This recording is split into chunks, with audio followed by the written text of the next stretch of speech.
जय भीम। मेरा नाम रेखा है, मैं राजस्थान से हूँ। मेरा आज का विषय है द्रौपदी। द्रौपदी से द्रौपदी तक कार्यक्रम के घटनाओं से जुड़ा मेरा योगदान। आप सबको पता ही होगा और आपने देखा ही होगा कि द्रौपदी सैकड़ों साल पहले द्रौपदी के साथ जो हुआ, उसके पतियों ने यानी कि पांडवों ने उसको जुए के दांव में लगा दिया था और बिना द्रौपदी को पूछे, और वो जुए के दांव में हार गए थे। फिर कौरवों ने द्रौपदी को बड़ी सभा में खींचकर लाया और उसका सिर हरण किया। वहां पर अनेक पुरुष और महिला भी थे, लेकिन किसी ने भी इसके खिलाफ आवाज नहीं उठाई, किसी ने भी इसका विरोध नहीं किया, क्योंकि वह इसी को अपना धर्म और न्याय समझते थे। और वहां पर श्री कृष्ण आए और उन्होंने द्रौपदी की साड़ी इतनी लंबी कर दी कि वो खींचते खींचते थक गए। लेकिन उस टाइम से लेकर अभी तक हमारे देश में बदलाव बिल्कुल भी नहीं आया है। अभी तक हमारे देश की महिलाओं को ना तो अत्याचार बंद हुआ है, ना उनके साथ जो होता है हिंसा वगैरह वो बंद हुई है, वही के वही चल रहा है।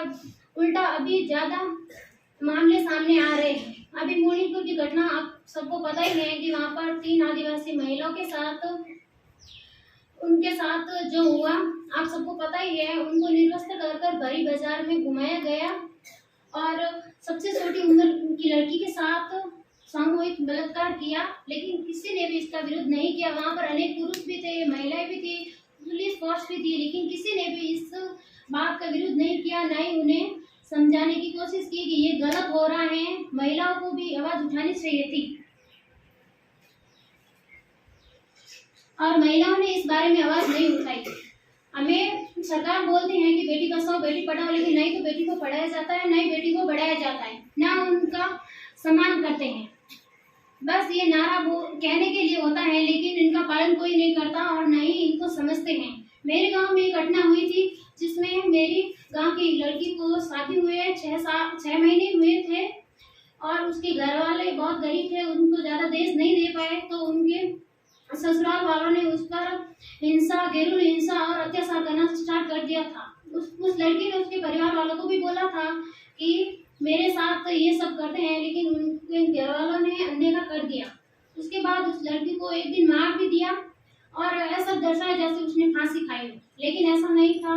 दहेज के कारण उसे मतलब मार दिया था और ये सब गलत होता है। हमें आवाज उठानी चाहिए, क्योंकि महिलाओं को पढ़ाना चाहिए, उन्हें आगे बढ़ाना चाहिए, तभी वो अपने हक की लड़ाई लड़ सकेगी। दूसरे के दबाव में आकर वो अपनी जिंदगी नहीं गंवा सकेगी।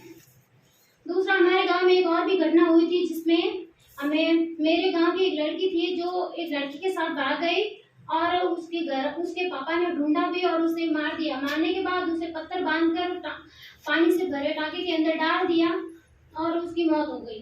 उसी घर के लड़के ने दूसरी लड़की को भगाकर घर में लाया और उसी के पापा ने उसका स्वागत किया और ये बेटा बेटी में भेद हुआ।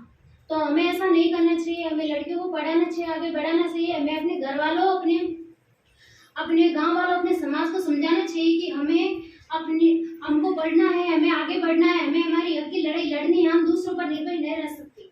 हमें अपने हक की लड़ाई खुद लड़नी होगी, तभी हमें न्याय मिलेगा, तभी हम कुछ कर सकते हैं।